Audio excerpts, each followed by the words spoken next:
Hello, everybody. Welcome back to the Amon Mission podcast. On my right is not Corstian. We got a familiar face though, Diego. He was actually a huge hit to our basketball episodes way back. I think it was April or like June when we were covering the finals, Yeah. like the playoffs rather. And that was one of our best performing videos. So looking back at like the stats on our podcast, I was like, okay, we definitely have want to have Diego on. And I wasn't sure whether he wanted to cover the full NBA season, but I'm glad he's here now. He's going to be a huge help to us as we try to give you out more basketball content with the NBA season coming up. I realize like I'm not covering the MLB as much, um, and I did highlight the Arizona Diamondbacks as a team to watch, like when we were initially looking at the first 2 weeks of the season. But never did I imagine that the Diamondbacks would actually be in the World Series, much less going against the Texas Rangers. I would have not predicted that. So I'm probably going to be a Diamondbacks fan, leaning into them. But um, sorry, guys, we probably don't have enough MLB content out on the podcast unless I can find a baseball guy to cover that. But I know you guys been dying to wait for that segment, so I just put that in there. Um, Diego, how are you doing? How was your week so far? And then, what has caught your eye with some of the basketball games that have been played? Yeah, so I'm doing pretty good. I'm kind of getting out of a cold.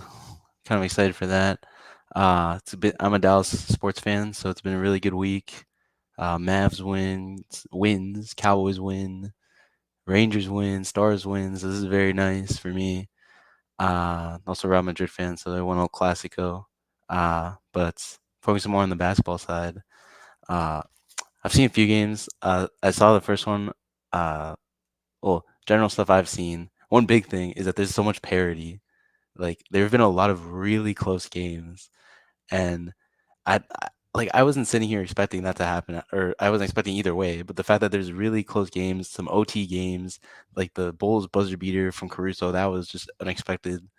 I was so happy So when he hit that. Yeah. yeah, this is very nice, and I think I think we're getting into like a really kind of golden age of just like yeah, the Nuggets are still on top for now, and like at the beginning of the season now. But I just have no idea what's gonna happen. Who's gonna be the best?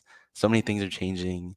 Big trades have happened, and like just now, just today. So the NBA always has something to and in season tournament, which like courts came out. A lot of people had their takes on that. Uh, it's interesting, but maybe a bit too far. We'll see. We'll talk about it. Yeah, I mean, the one thing at this stage is I always hope that nobody gets hurt like this Oh early in the yeah. season. That definitely would suck. Hmm. I'm really excited for these games. We actually have I have in the background playing the Knicks and the Cavaliers.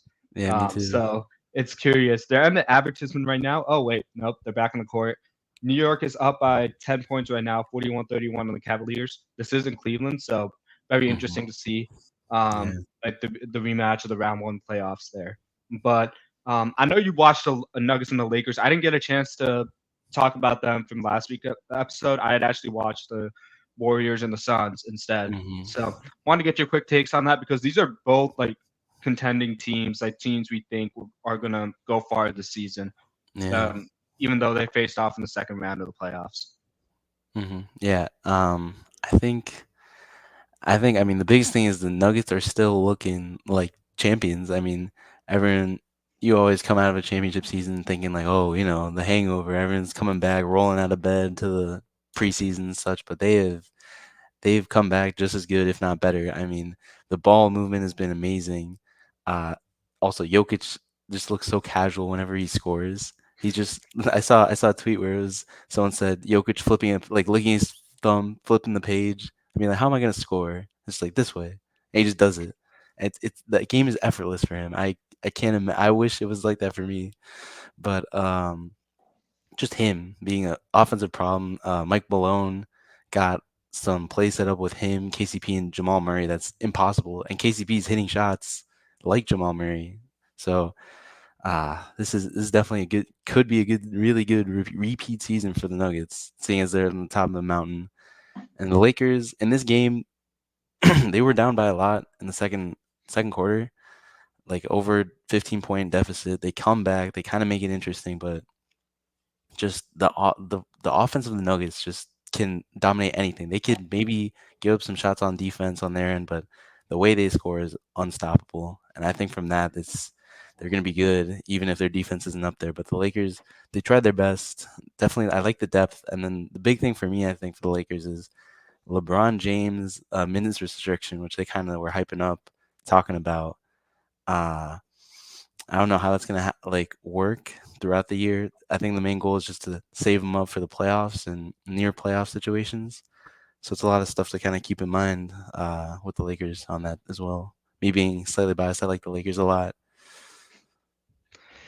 Yeah, probably as a Bulls fan, just having LeBron torch our team like year after year, I Yeah. may be a little bit biased in saying I hate LeBron, but it's not his fault. It's like also those comparisons to Jordan. I'm still like one Hmm. of those guys that believe Jordan's the GOAT, but like of the past 20 years, I would probably say LeBron is the GOAT. Oh yeah. Like in basketball, like what he's done is like unrivaled and unquestioned Hmm.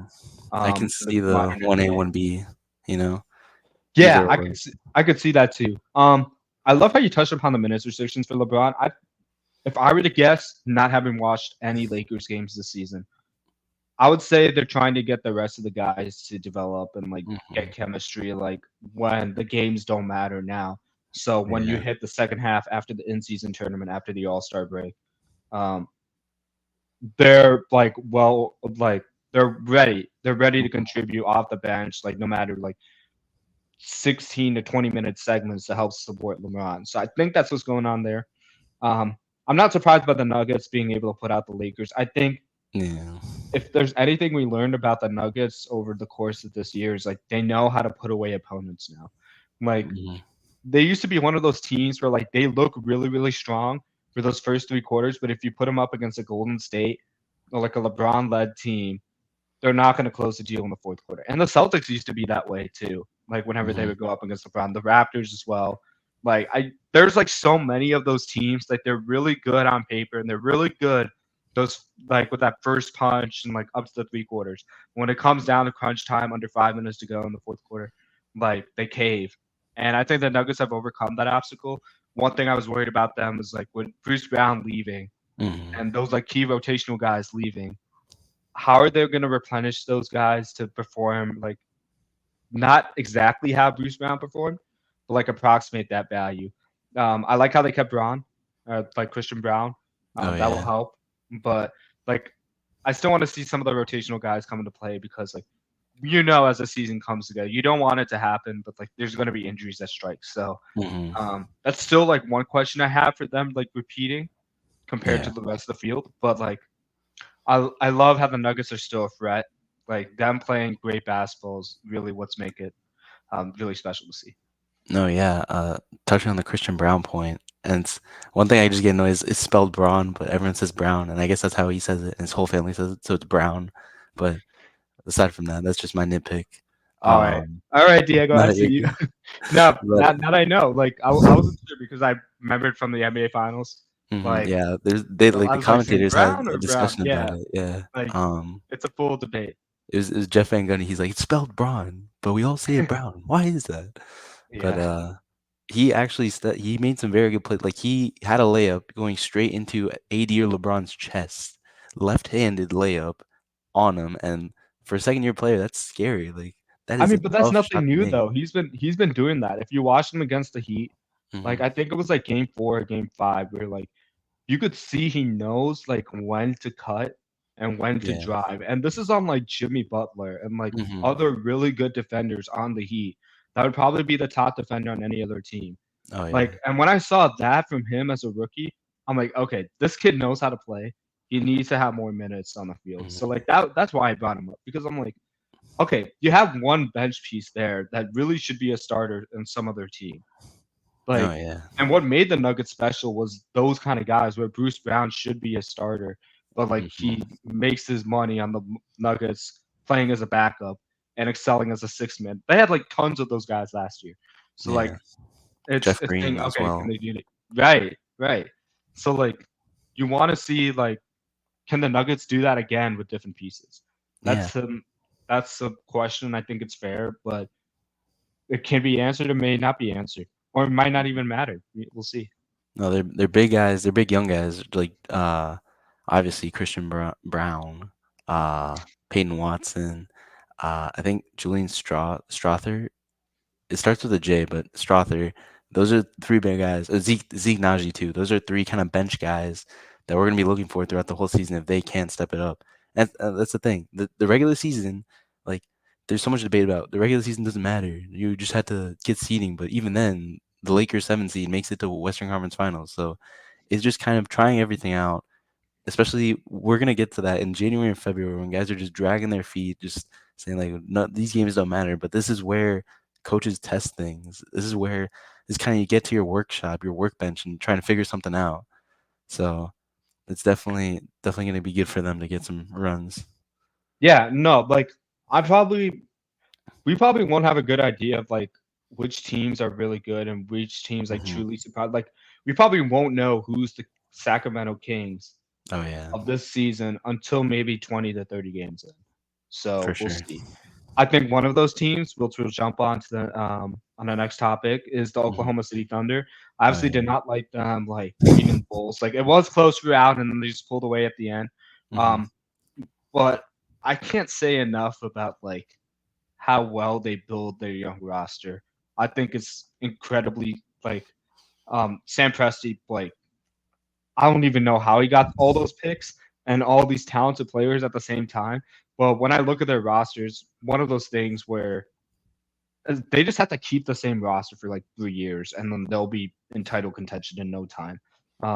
Like Giddy, Holgram, Hmm. like Isaiah Joe, and he plays off the bench. Jalen Williams, who like stood out last season. Not to mention Shea Gilgis Yeah. Alexander. Like I'm pretty sure I'm missing like another young guy that's like crazy because like there's so many of them. Yeah. But like they're set. They're literally set. Oh, and how can I forget Lou Dort? They have Lou Dort Lou on their team. Dort. And he's not just a 3-and-D stopper. So like I look Yeah. at these guys, they're young, they're full of energy, they're not just athletic freaks, they know how to win technically. Like Jalen Williams, like his ability to cut to the basket and get to the basket is really, really impressive because it's not like he's winning with like quickness and he's just like faster than everybody else. Like there is like some technical refinement to his game too, which I really like. No, yeah. I think the biggest thing for me is the way they've made their squad is not like obviously they have Shea, that's their big guy, that's the main guy, all NBA player. He's gonna be the leader of this team. But everyone else on the court can make a decision. Them That's how you put pressure on defense. Your guy gets the ball, anyone gets the ball, makes a decision, makes the defense flex and move, stress in some way. Someone's gonna be open, and sometimes that's Chet Holmgren, a 7'2" guy hitting threes, like, and he can attack a closeout too. So that's really interesting And he'll about get them. stronger. He'll get Oh stronger yeah. as like his career goes along. I'm not too worried like he's skinny Uh-oh. right now, but No, yeah. you make a good point because like if you think about why Golden State, like when they have Draymond, has a Hmm. really good defense despite like having like undersized players, it's their defensive IQ. They always like force you to make really, really good decisions. And the good defenses force you to do that. And I think for Oklahoma City, it's kind of like they have five guys that when they're doubled, they're gonna make the right play every time, like you Hmm. mentioned. And that's something that is not that is really rare to see. Like I if you look at the Nuggets, the reason why they won the chip is because they had five guys that knew what to do. Like when the Heat were playing zone, when they were playing man. Like it's not just Jokic. Like the role players also knew like where to go with the ball, even if they're not as proficient as Jokic. And the Thunder are one of those teams that have all five of those guys that can do that. So that's why I think they're this year's Sacramento Kings. And I would not be surprised if I see them in the top five in the conference this year. No, yeah. A lot. There's been a lot of buzz about them, and not surprisingly, I think they're great, and uh, I don't know. They're just an easy team to root for. You're really happy for them, and like the 2011, maybe 2012 Thunder that were so easy to root for. You're like, oh, they're gonna try and beat LeBron in the finals, maybe. Like this is kind of what we're all building. We're all excited, and the the Thunder still have like I think 30 picks in the next. No, is it 30? It can't They be have that much. they have a lot of That's picks in the crazy. next like 7 years. Like they're averaging like 5 picks a draft, I think. Like I looked at it once and it's crazy. Oh, let me mute my mic for a second. No, you're good. I'm just looking up how many picks they have. Let's see. Sorry, my roommate just pulled up. But yeah, no, they have a lot of picks. I'm telling you, like Very good. um, They have they're four. They have four first rounders for 2024. mm-hmm. They Well, have just spit them out. I'm gonna write them down. they Four. have four first rounders for 2025. Okay. Um, they have three for 2026 and another three for 2027. Like That's just their first round picks. Like that's they still have yeah. multiple like second round picks in like 2025. I think they have like three of them. Mm-hmm. And then like they'll also have three in 2026. But that's like I can't even explain. Like That's like wait, absolutely wild. let's count that out right there. That's what 12 The plus first round 8. picks? Just Right. no, just in Okay. all the picks you just said. That's 20 picks in 4 years. Okay, that's 5 picks a year, and you should only have two. Like that's crazy. Yeah, like I don't think they're gonna draft No, they don't every need single to. person because they don't have the roster.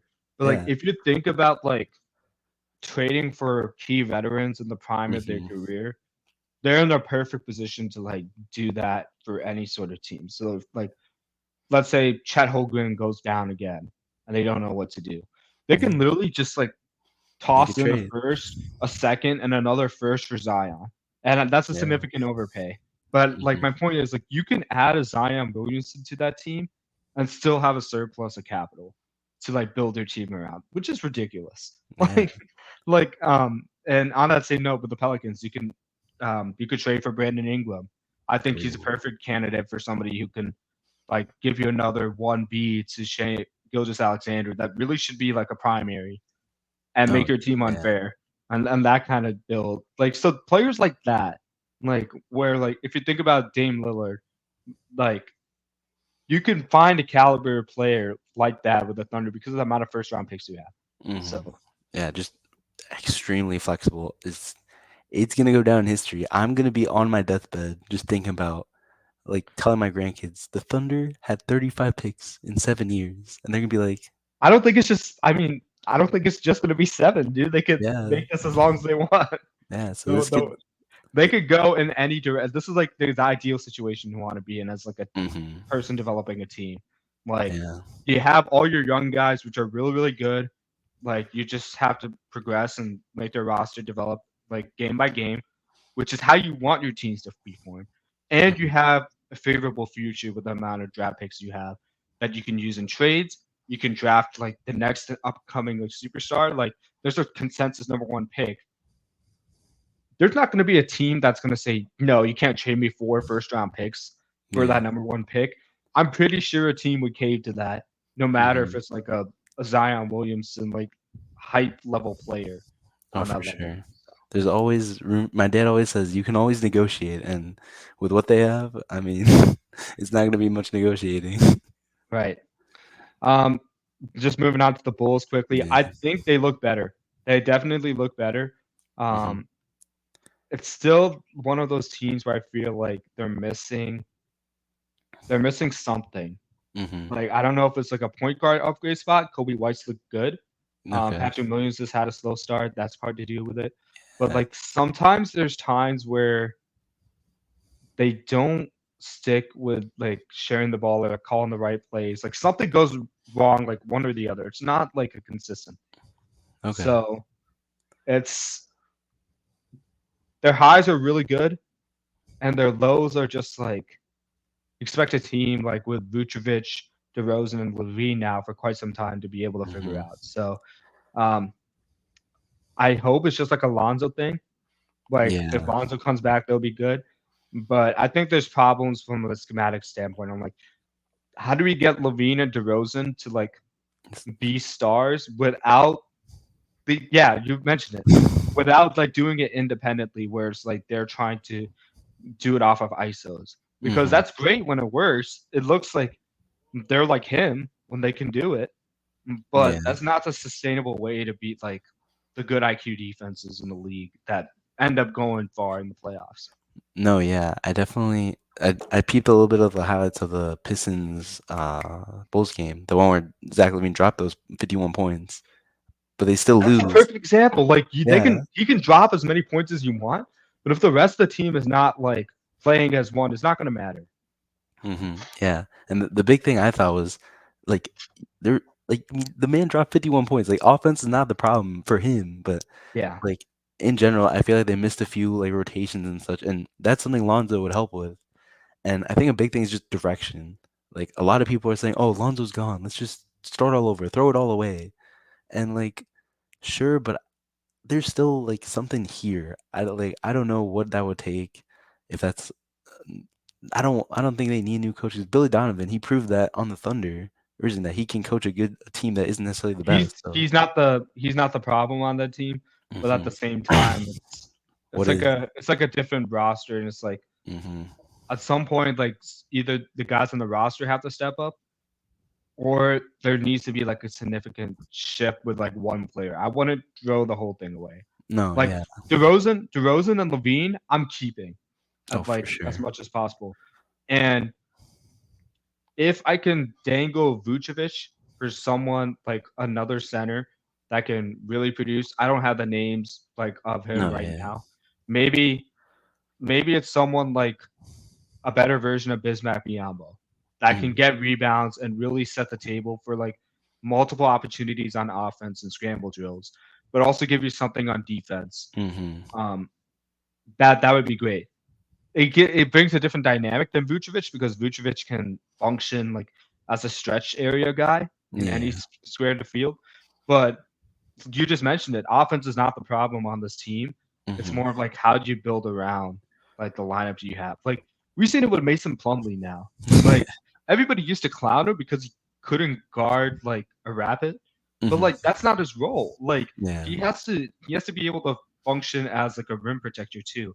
And you've seen over the years, especially with him on the Clippers now, like he's become the perfect big man like role player now. Mhm. And he's the same like guy like with athletic traits that he once was.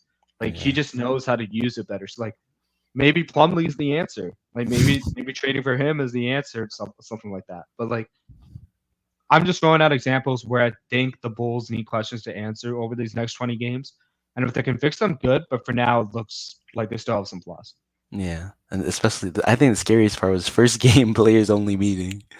And that's Yeah, it's they were on scary. pace for 82 players only meetings. I saw that tweet. And I was just like, oh my goodness, it's not going to be a Yeah. good start. Yeah.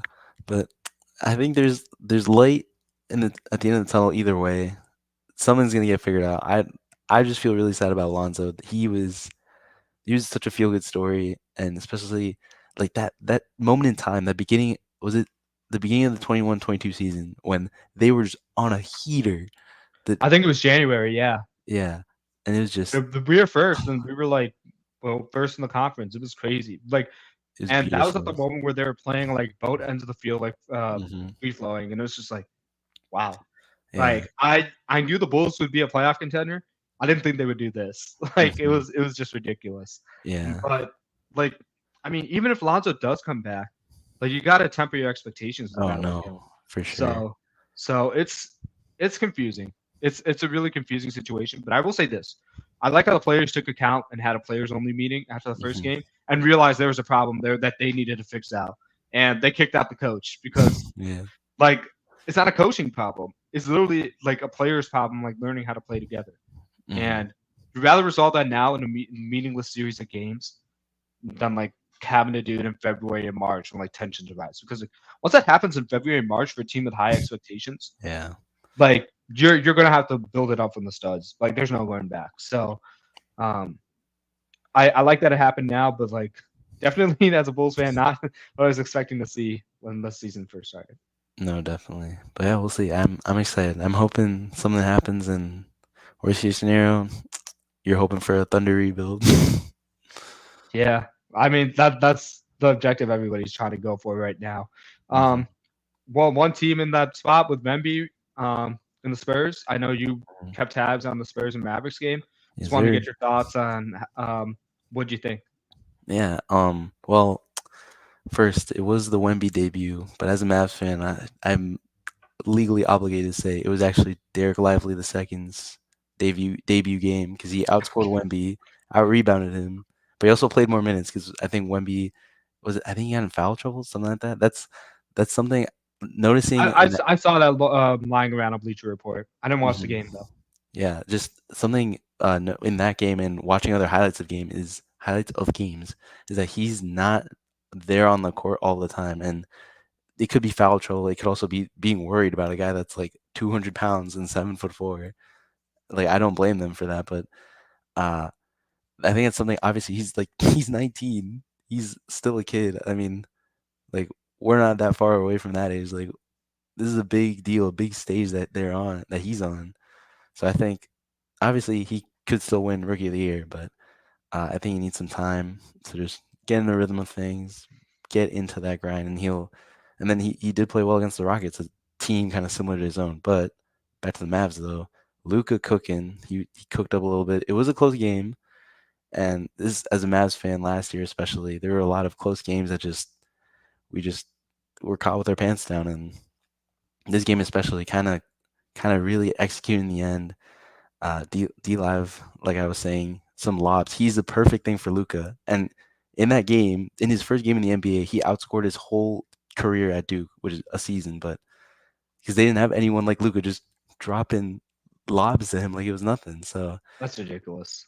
yeah, that's what I'm Um, excited one about. question we did talk about is the Grant Williams trade. I wanted to Mm. get like from last season, the off season. How do you think he did like in that game, or like how do you think he's doing so far?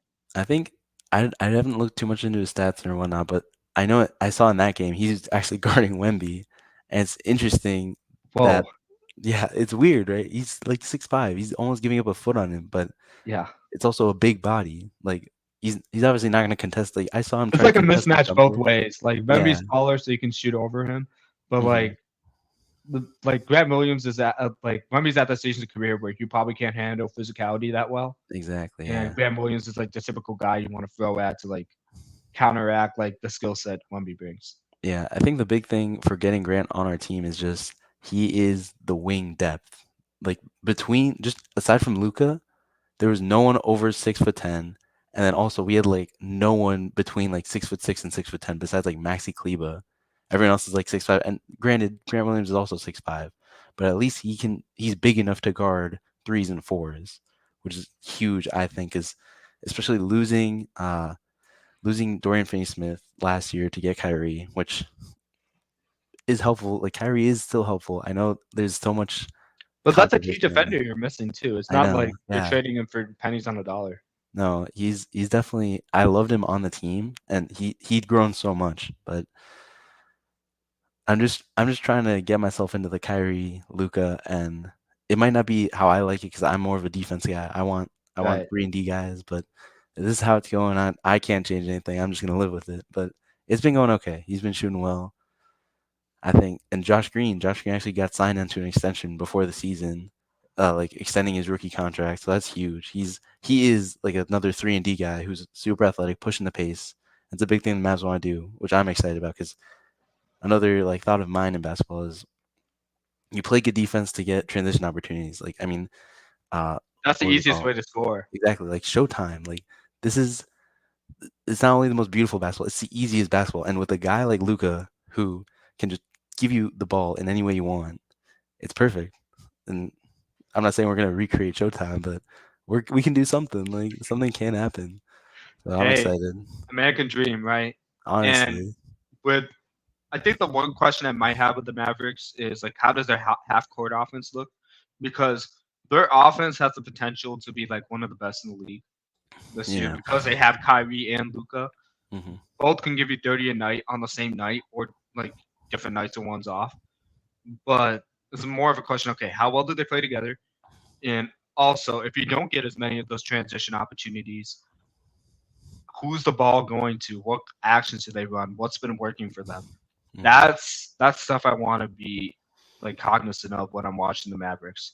Um, Spurs, I'm not too worried about like the fact, oh, Yeah. Wemby's not playing as many minutes and stuff. Like you said, kid's 19. Yeah. Like he's playing under Pop. Like I don't think Pop is gonna throw him to the wolves like without first like teaching him how to play the game. Because Hmm. it's one thing to go from France to the NBA No, and then like definitely. play basketball. It's another thing to actually like transition to like pro style concepts in the NBA and like how people will play you. Like you got to understand the game within the game in basketball. And I don't think Wemby's at that stage yet to be doing that because he has all the talent in the world. Like he can hit those fadeaway threes, which are Hmm. ridiculous for a Yeah. guy his size. But like, is that the smartest thing to do to make an impact on the court? Because like, I would argue I would rather have Wemby take like 20 of those fadeaway threes and like live with myself because I know as a pro team, like I could figure out offense for those 20 possessions to match that. Because it's not going to make every one. Like Yeah. that's like a really difficult shot to hit. Like Hmm. you're going to fatigue the guy. So that for him, it's more of like studying Kevin Durant, studying Hmm. Brandon Ingram. Like those are guys with similar statures, and he's taller than both. Like how do they get to their spots where their elevation is a factor? But like they're getting like more efficient shots. I think if he slowly starts to develop that and then gets more physical, the sky's the limit. Like, and Hmm. maybe even study the Greek Freak too. Yeah. Like, Some there's like driving. ways you can be dominant, like as a shooter and as like a tall threat, like driving inside. That I think will need some time. Yeah. I mean, the biggest thing for him is he could just pick up the ball at the 3 point line, take his regular, like, not even think about how he strides 1, 2, and he lays it up. Like, that's incredible. And it's so Because easy for him. he can cover like an insane amount of distance, both vertically and laterally. That's the Mhm. thing. Like, if he has a nasty Euro step, it's game over because he can Yeah. literally jump from one end of the paint to the other Yeah. in And just one step. So like, defensively I as well. I don't know how you stop him if he technically figures it out. I really don't. Yeah. And he also, in this game, he had a block on Kyrie, like, off one pass help. Like, he wasn't the main defender. Kyrie shoots. He just But he puts has his the length arm to up. do that. That's Yeah. the thing. Like he has tangible talent that you can't like coach. Hmm. Like his athletic ability is just insane. Like Yeah. he's basically like if Kevin Durant had arms that were extended by a foot. I feel like Hmm. that's how long his arms are, and probably being hyperbolic there, if I can say that correctly. But Wemby's a monster, dude. Like, No. and he's only just getting started. So really excited about him. Yeah, and then just one other point to make is one the starting lineup that the Spurs have been using is actually a big lineup. They have Jeremy Sochan at the one.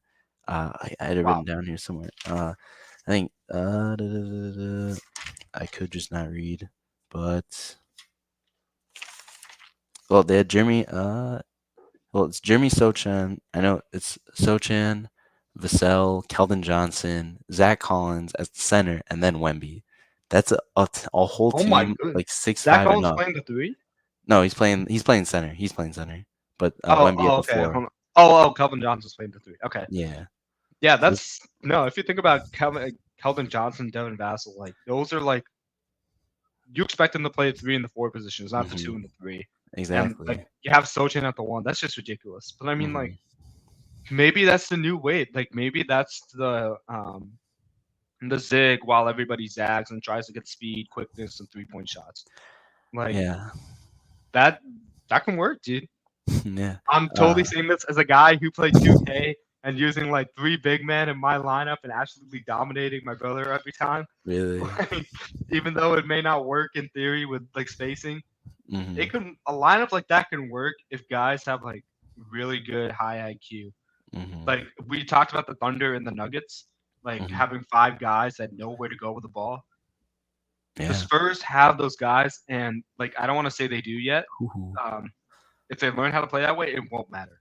Yeah. It won't matter like what kind of lineups they bring out because like the five you just laid out there, that's a mismatch for anybody.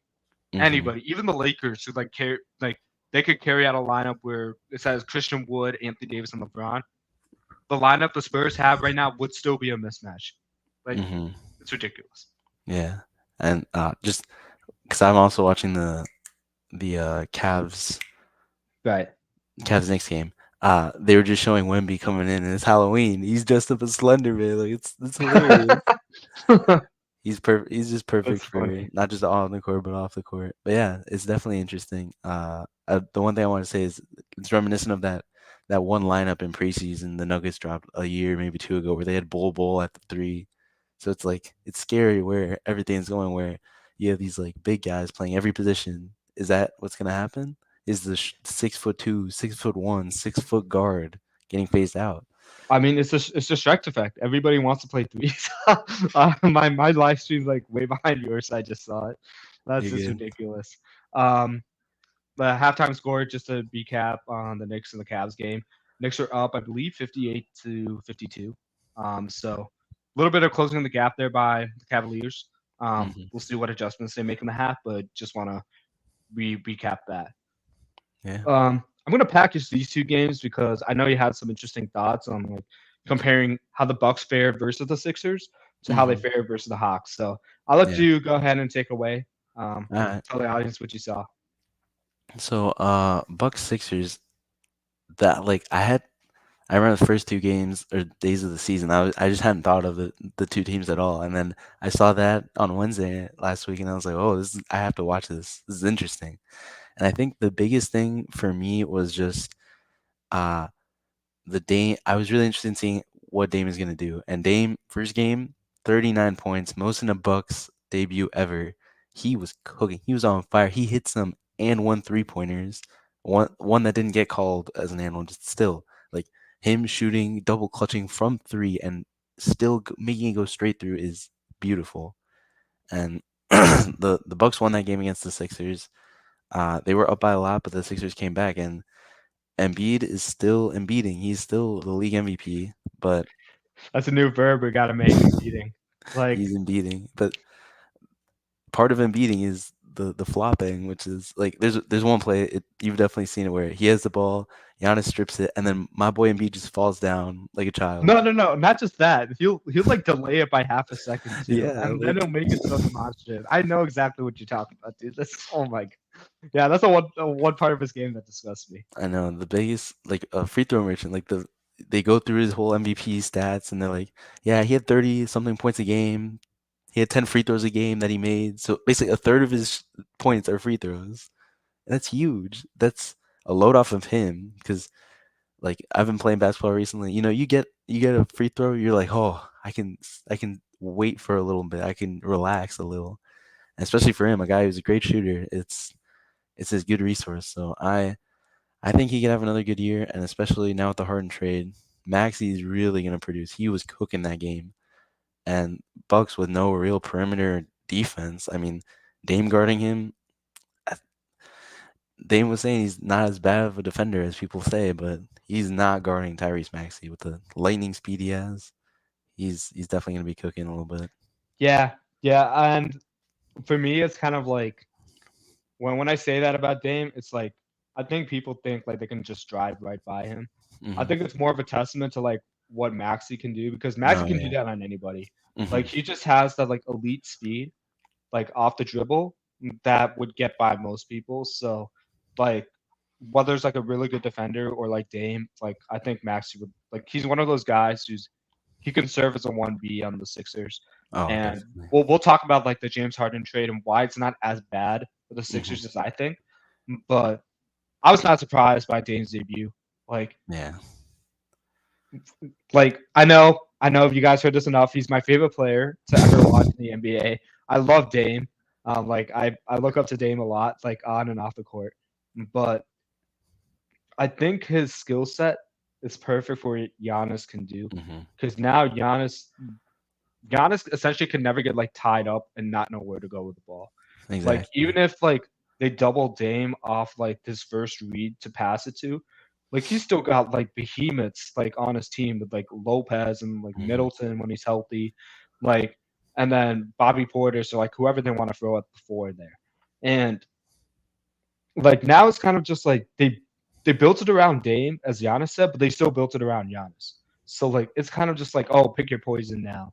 And I'm Yeah. not surprised that Dame's getting these wide open shots or these one-on-one opportunities. I don't think that's going away anytime soon. Like even Hmm. if you double him, like then you're just leaving one less guy to cover Giannis or Brook Lopez. So like I could see a way where they'll do like Giannis to Brook lobs or Hmm. Lopez to like Giannis lobs or like get a wide open Middleton. Like there's no like singular way you can play the Bucks defense. But the Bucks defensively Hmm. and that's why I think they're a team that's gonna make it far in the playoffs. Yeah. I mean, the big thing, the Giannis wall. That's what stopped. That's how Kawhi and the Raptors stopped him. And after that, it was just. I mean, the Heat also did that as well. But now that's not possible. You try to make a wall, dime, dime, dime, and he showed that in the finals. That was one thing I remember saying when he lost to the Heat in 2020. Is just he needs to just dribble, pop that pass right there, and that he could do that. So now once he has that in his bag, if more than the guy's on him, he's gonna make that pass, and that's something Embiid has to work on. Anytime he has the ball in the post, they're doubling him, and he needs to know exactly where his guys are, where Maxey, where Harris is, so he could just make that pass. And that's something Shaq said in the halftime show. He's just like, that's what I loved about getting double teams. That I knew where my guys would be, easy pass, easy shot. So, Sorry, just had to interrupt. I just saw an awesome like Donovan Mitchell steal, oh like yeah, go all the way to for a layup. Yeah, it's a 6 point game here, so still nip and tuck. yeah, But no, I mean, with the Giannis versus Embiid point, I think it's huge because again, we keep talking about it with like a high IQ offensive players. hmm, Like, I'm not saying Embiid is not a like a high IQ player. The fact this is probably the one weakness of this game besides flopping. It's literally like pass off the cats sometimes and like not like you want to make anticipatory throws like similar to a quarterback like that hmm, sees wide open guys. yeah, Like if Embiid develops that in this game, now that's where it's at. Like he might see it, but you'll see it like a tick bit late. And by hmm, the time he does, like the defense is already adjusted and he's kind of like caught in no man's land and throw something up. But like Like that's a fair point you made. Like Giannis has developed that in this game. He's also worked on this 3 point shot, but like that's not as important now, like yeah, as it once was. Like I think like earlier when he tried to develop, he was just trying to prove people he can shoot the three. But hmm, like now it's like he can function in the Draymond Green plus role, oh yeah, and that's fine. That's hmm. fine in this offense.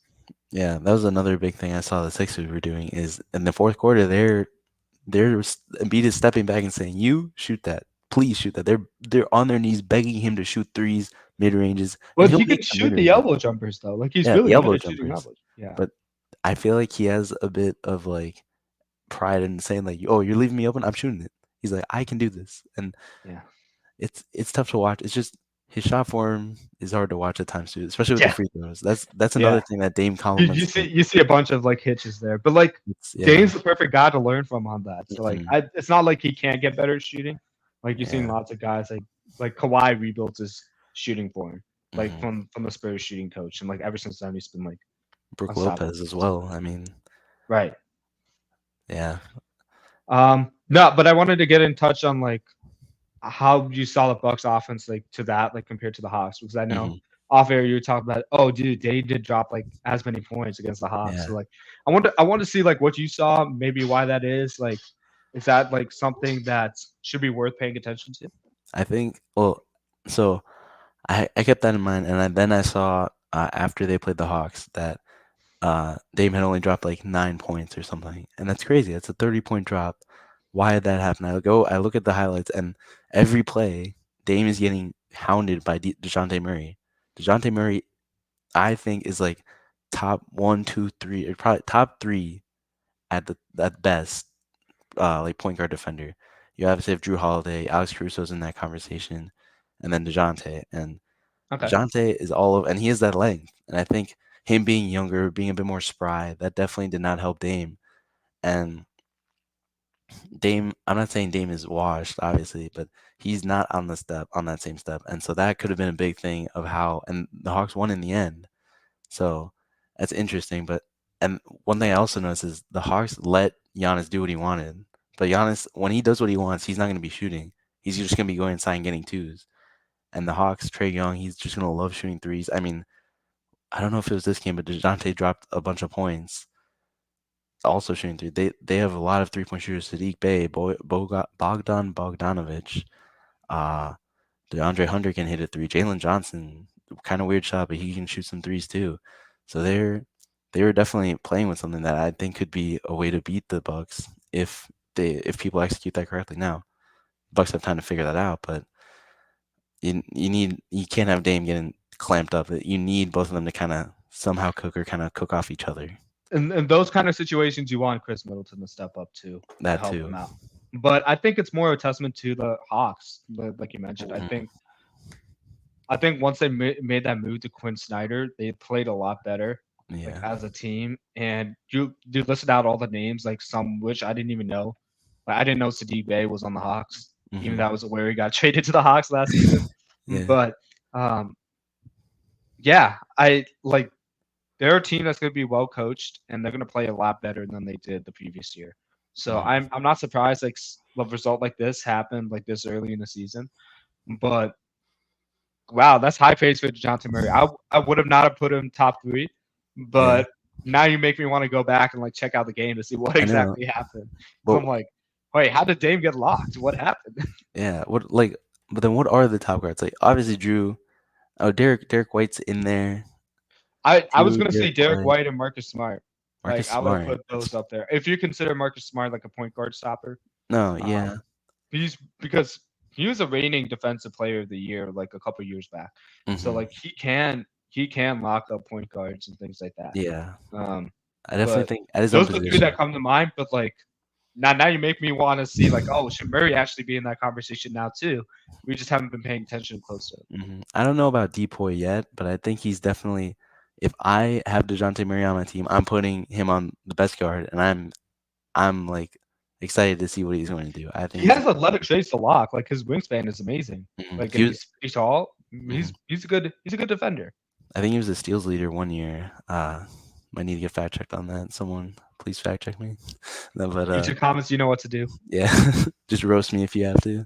But yeah, I think I like him on the Hawks, and especially Quinn Snyder, like you're saying. I mean, he brought a team with Rudy Gobert and Donovan Mitchell to be the first seed in the West.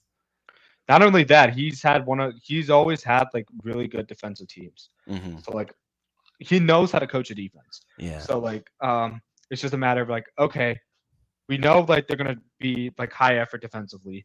What Hmm. are they gonna look like on the offensive end around like Trey Young? What's gonna happen Yeah. if Trey Young gets doubled? I think having Murray like is a good complement to that. Like he's a good distributor of the ball. Hmm. Now it's just a matter of like, oh, what are Bay, Bogdanovich, and do they still have Capella or is like Yeah. they have a new Capella's still center? there. He's starting center. Okay. Onyeko Kongwu. I've heard a lot of talk about him. I like him as well. I had him on like my 2K my team one year, and I've never not thought of him.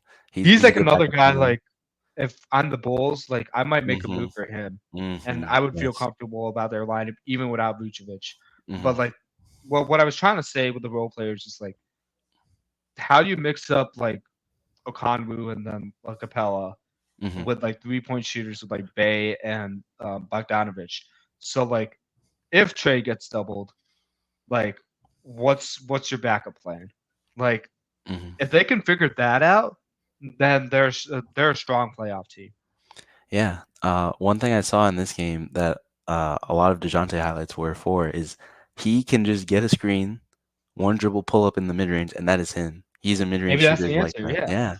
And I mean, Trey gets doubled, somehow gets the ball, or you just have him play off ball a little bit. I think that's what he kind of needs at times because yes, he is definitely the one on that team. I'm not saying DeJounte should take over for him at all, but like one guy can't do everything. And yeah, he passes it around a lot, but like, I don't know. I think he just needs to save some energy for defense, at least like staying in front of his man, because I know that's been a big problem for him. That's kind of what Quinn Snyder's gonna do is kind of like help hide him, help him like rotate. That's kind of what Michael Malone did with the Nuggets last year. He had a sort of way to rotate to kind of hide Jokic from like I know. getting exposed out on the And, perimeter. And Michael Porter too at some points. Hmm. But like Yeah. I say this with a complete like compliment to like Trey Young. Hmm. He is like a wannabe Steph Curry. And I like with a guy like that, it's just like he just needs more seasons where like he's like savvy enough to not put himself in situations of like foul trouble or like bad Hmm. defensive possessions. And I think Yeah. Snyder's the perfect fit to help make that happen. Yeah. Yeah, I haven't liked Trey Young, especially I'm like a big Texas guy, and he went to Oklahoma. So even since then, I haven't loved him. So it's hard. It's hard for me sometimes to get off the bias of like I just don't like Trey Young, but trying to be objective for Trey Young. But yeah, I One think team that he could doesn't be like good. him is like New York. Right now they're up Oh by yeah, 8. Yeah. 67-59 here. 7 minutes to go in the third. Um, Hmm. it's going to be a nip and tuck game in this series. I feel like it's going to come down to the last 5 minutes, and then by then, can Cleveland cut this to two to three possession game because they can. I think they have a very good chance of like win this game as equally as the Knicks. Yeah. They have a good shot. All right. We hinted at this today earlier, but James Harden, he is not a Philadelphia 76er anymore. Trade details are this: James Harden traded to the Los Angeles Clippers in exchange for Harden. The Clippers sent Robert Covington, Nicholas Batum, KJ Martin, Marcus Morris Sr., and draft picks to the 76ers. Hmm. Along with Harden, Philadelphia traded PJ Tucker to Los Angeles. And then Sixers also traded Philip Petrusev to the Clippers, although he's not expected to remain with the LA Clippers. And then I think the Sixers, in more detail, received 2026 first round pick, a Hmm. 2028 first round pick, 2 second round picks, and a pick swap. So those are the trade details there. Talk to me high level on what do you think this means. I think um, James Harden gets what he wants. I think that's kind of a scary thing. Is that this is I saw this. I saw this on Instagram, and I was just like, "There's no way. This is his fourth team since 2021, January of 2021. That's Wow. crazy." And like at first with the Rockets, a bit less with the Nets, and especially now with the 76ers, I just haven't liked how he's kind of like complained and whined his way out of it. But it's done. He did his thing. Sure. Um, but he's in on the Clippers now, and I actually texted my friend who's a Clippers fan. I'm like, "What do you think?" And he's like, "They just have a retirement home now," and it's true. These guys are all over 30. They're kind of old, but they've been playing good. Westbrook's been really happy, and I think adding Harden to that is definitely interesting. He was the assist leader last year. Could oil up the an offense that might have not even needed it, and they might run as smooth as ever. But there's also a chance they all goes downhill, and in a year he requests a trade again. So it's interesting. PJ Tucker also huge player. He's played with James before, and I think I even though he's old, he's also retirement home age. He is corner 3 point specialist, plays defense, the epitome of a 3 and D guy, and I think the Clippers are setting themselves up for something interesting this year. So we'll see. That's my like ceiling of it. Floor Yeah, the is ceiling obviously is help. yeah, it's gonna be Well, what do you say interesting. their floor is? What do you think their floor is? I think their floor is they just barely make the play in if everything goes wrong. But I don't see that. I yeah, don't. I don't think I see that. Not with their depth. I that's think true. PJ Tucker going to the Clippers is a Hmm. huge deal. Like Yeah, it made it seem like, oh, okay, we're just like sending along PJ Tucker, yeah, and I get it. Clippers sent a bunch of first round picks over, but you're telling me like as your wing defenders, you got Paul George, Kawhi Leonard, and now you got PJ Tucker. That's exactly. absolutely ridiculous. Hmm. Like you can switch anything from the two to the four and you'll be comfortable Yeah. like with your lineup. And you still got Terrence Mann, who's like a budding defender. Hmm. Russell Westbrook is a high energy guy. He's always gonna like he reminds me of like Marcus Peters or like some cornerback that's just gonna take a Oh pick yeah. six. No. Like Yeah. he has those moments as defenders and like when he has them, like it just builds the energy inside the building when they're at home, and then or takes the energy out of the crowd when they're away. Hmm. They're still going to be a really good defensive team. I think this offers more diversity on offense for them, and I think Harden's put in the prime situation with Tyronn Lue. Because Oh, if you cannot definitely. survive with Tyronn Lue, then you guys should just retire. I'm sorry. Like Yeah. Tyronn Lue is like one of the best head coaches. Like he was willing to take on Westbrook. He's now willing to take on Harden. He's still willing to stick it out with Paul George and Kawhi Leonard, despite like everything that's gone wrong for the Clippers. Hmm. And I think they're one of those teams that can match up to the Nuggets. I think they can do it because even though Jokic is a mismatch in theory with that lineup, I think Kawhi Leonard puts any theory to bed. When you think about Yeah. who can he match up, like he can match up against Embiid, Giannis, like Adebayo, Butler, like you name it. Like you think he can't guard Jokic? Like I think people forgot how good Kawhi was every Yeah. time he gets hurt. So this is this is a situation where like if they stay healthy, that's a big if. If This is a top three team in the West. I like it. One thing I hadn't thought of this before, but just hearing you put out all those names. I mean, we remember the 2020 Harden Westbrook like experiment where the Rockets trade Capella and make Westbrook the center. Is that something they want to think of doing here? Is that's a possibility? And That's a D'Antoni thing. I don't think that's happening with Tyronn Lue. yeah, I do not think Tyronn Lue will go that crazy. true. It is definitely experimental, but just a thought. I'll remember you if it happens though. I'll be like, Yeah, oh, Diego's the I forefather of called it. this. I called it, everyone. I don't know. I just liked it. After a while, Westbrook was kind of getting on my nerves because he couldn't shoot. But I'm happy now that he's in a place where he's happy. I mean, seeing him like hitting some of these dunks in his first game this year, he is ecstatic. And I think just after the whole LA Lakers thing, like he did not deserve all the hate he got. Even though I'm not gonna sit here and say he was playing amazingly, but he did not deserve to be treated like literally like subhuman level for that. But I think I think the Lakers didn't know how to use him right. hmm Like, and by the time like the new coach came in, Darvin Ham, yeah, like I think it was like too late, and they were trying to make him something he's not. And like, yeah, the fan like once like big cities and like fans get into it, like it's just like okay, you're not helping. Like you yeah, think you're helping by complaining about the situation, but you're really just like ticking off the players or like ticking off the coaches, and they're not going to hmm perform at their best. So like I'm happy Westbrook wasn't in like the Lakers situation. I think that was too toxic for him. yeah, Now he's in an environment where he can feel comfortable being himself.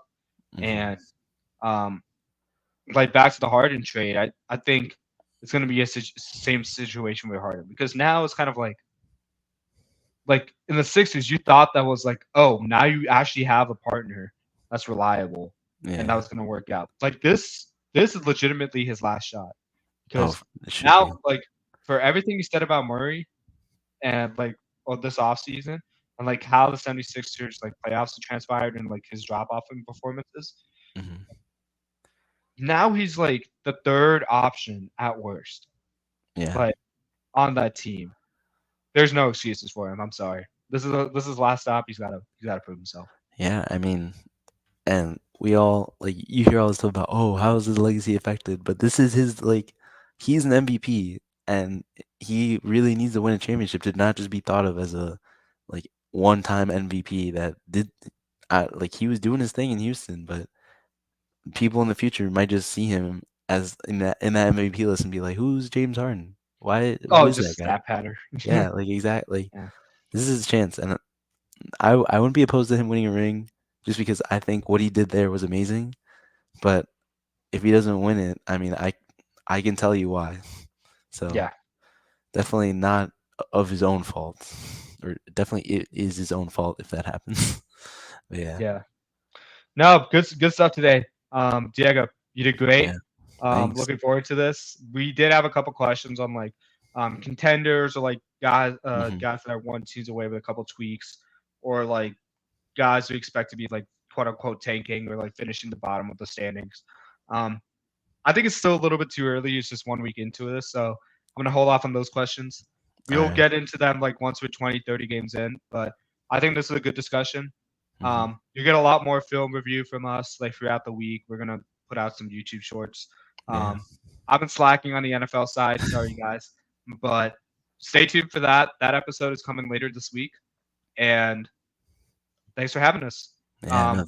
You can follow us on our Instagram at amon.a.mission for more content and notifications on when episodes are coming out. Let us know how Diego did, guys. Yeah, guys. Thanks for having me, Josh. I really appreciate it. Hopefully, in your NFL episode, you talk about the Niners losing 3 games after beating the Cowboys. That's what they get. Yeah, yeah, we definitely got to talk about that. I know you're super happy to see that. I'm so happy. But long story short, guys, I'm not too worried about Purdy. I think, hmm especially after their trade for Chase Young, Oh um, yeah, not yeah, Niners that's are going to come scary. back. But yeah, a lot to talk about with the NFL next week. Take it easy, guys.